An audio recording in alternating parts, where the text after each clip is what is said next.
صبح روز 22 март ورزشگاه مرکزی مأموری ولایت مختار کوهستان بدخشان شهر خورخ قبای ایدانه را به بر کرده هواداران ورزش را از شهر و نواحی ولایت و پایتخت کشور شهر دوشنبه و جمهوری های به ما دوست و برادر جمهوری اسلامی ایران، قرقیزستان و ازبکستان را به هم آورد. در این مسابقه بین المللی زیاده از 160 نفر ورزشکار شرکت ورزیدند. چهاربینی بخشیده به جشن جهانی نوروز عالم افروز با ابتکار مقامات اجرایی حکومت دولتی ولایت مختار کوهستان بدخشان راه اندازی گردیده پهلوانان برای به دست آوردن شاه جایزه رئیس ولایت مختار کوهستان بدخشان تلاش می‌ورزیدند. در مسابقه گشتین بین المللی تعداد زیادی پهلوانان جوان و امیدبخش از مناطق مختلف کشور و بیرون از آن اشتراک نمودند. برای هوسمندگردانی جوانان از جانب مقامات اجرایی حکومت دولتی ولایت مختار کوهستان بدخشان بهترین تحفه‌های گران ارزش نوروزی، شاه جایزه رئیس ولایت مختار کوهستان بدخشان، اتومبیل سبکرو برقی با ارزش 150,000 سومانی، اینچنین تلویزیون‌ها، یخدان، ماشین جامه‌شویی، چنگکشک و تفدان، قالین و پلاس و چاروای کلان شاخدار برای بهترین پهلوانان آماده گردیدند. چهاربینی از سبقت جوانان زاده استقلال کشور برای صاحب جای شدن در سن و سال مختلف به میدان برای ماده گشتین جهانی شده ملی را به هواداران این رشته ورزش نشان می‌دادند. همه سبقت‌ها خیلی جالب صورت گرفته، مخصوصا در وزن‌های از 60 تا 71 کیلوگرم، 78 86 و جمعی 86 کیلوگرم بهترین گشتینگران داخل و خارج کشور برای غالبیت در چهاربینی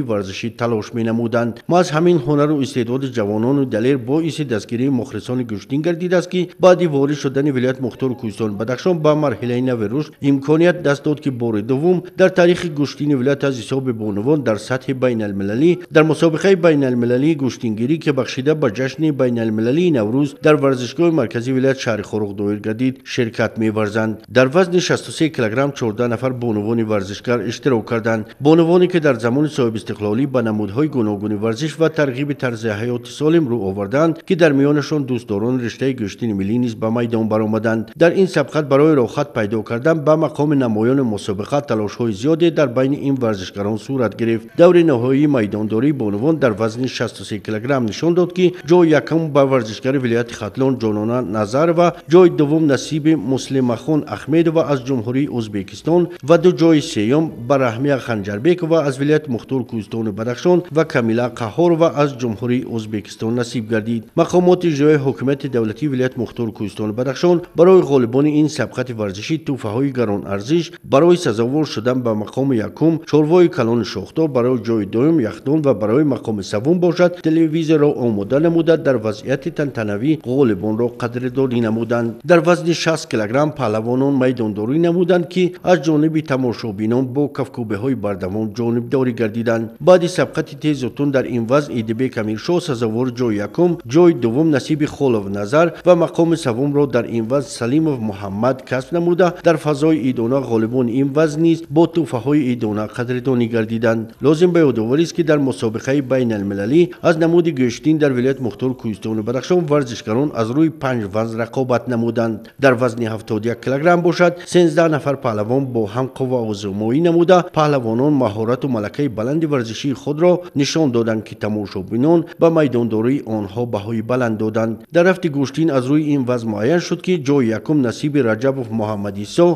از تیم شهر دوشنبه، صوفی بارم از ولایت ختلان جای دوم و ظریف زاده عبدالله سزاوار مقام سوم گردیده با تحفه‌های نوروز بین المللی سرفراز گردانده شدند. برای جای یکم چاروای کلان شاخدار، جای دوم یخدان و جای سوم تلویزیون سپاریده شد که باعث دلگرمی و جانبداری مخلصان گردید. سبقت گشتین بین المللی که با جهد و تلاش حکومت جمهوری تاجیکستان در عید و جشن‌های ملی در همه شهر و ناحیه‌های مملکت دایر می‌گردد جالب و جذاب صورت گرفته به پهلوانان پرچمبردار تحفه‌های گران ارزش از جانب دستاندرکاران چهاربینی تقدیم کرده می‌شود. مسابقه بین المللی گشتین در مرکز ولایت مختار کوهستان بدخشان با رعایت قاعده‌های تکنیکی این نمود ورزش جریان گرفته رفت مسابقه را داوران سطح ملی و بین المللی نظارت نمودند. در وزن 78 کیلوگرم پهلوانان سطح بین المللی با مهارت بلند ورزشی هنرنمایی نموده مقام اول نصیب جوان پهلوان قایم شکرانov و جای دوم از روی این وزن میزروب زاده انوشیروان به دست آورده. جای سوم را نعمت امام‌الدینov از ازبکستان و سمندر سید وارثov صاحب گردیده. غالبان این وزن در فضای تنتنوی با مکافات‌های جشنی قدردانی گردیدند. غالبیت از روی وزن 86 کیلوگرم باشد. مقام اول نصیب نظرف اقنظر، جای دوم پهلوان از جمهوری ҷумҳурии Ӯзбекистон Эргашов Боймурод ва ду ҷои савумро дар вазни 86 кг Акрам Садиров ва Садам Имомёрбекзода касб намуданд. Дар вазни ҷамъи 86 кг бошад барои соҳиб шудан ба шоҳ-ҷоизаи раиси вилояти Мухтори Кӯҳистони Бадахшон варзишгарон талоши зиёд намуда, дар он паҳлавонон барои ба даст овардани пирӯзӣ санъати волои гӯштингирии миллиро ба намоиш гузоштанд. Барои ғолибони ҷойҳои якуму дуюм ва сеюм тӯҳфаҳои идона дар вазъияти тантанавӣ бо иштироки раиси вилояти Мухтори Кӯҳистони Бадахшон Мирзонабот Алишер Худобердӣ ва муовини намояндаи президенти ҷумҳурии Қирғизистон дар вилояти Уш Арстонқулов Талантбек тақдим намуданд. Дар ин вазн рақобати сахти варзишӣ ҷараён гирифта, мақоми саввум насиби Фирдавс Назимов паҳлавон аз вилояти Хатлон ва мақоми дуввум Шарифҷон Назриев варзишгари номдори ҷумҳурии Ӯзбекистон ба даст оварда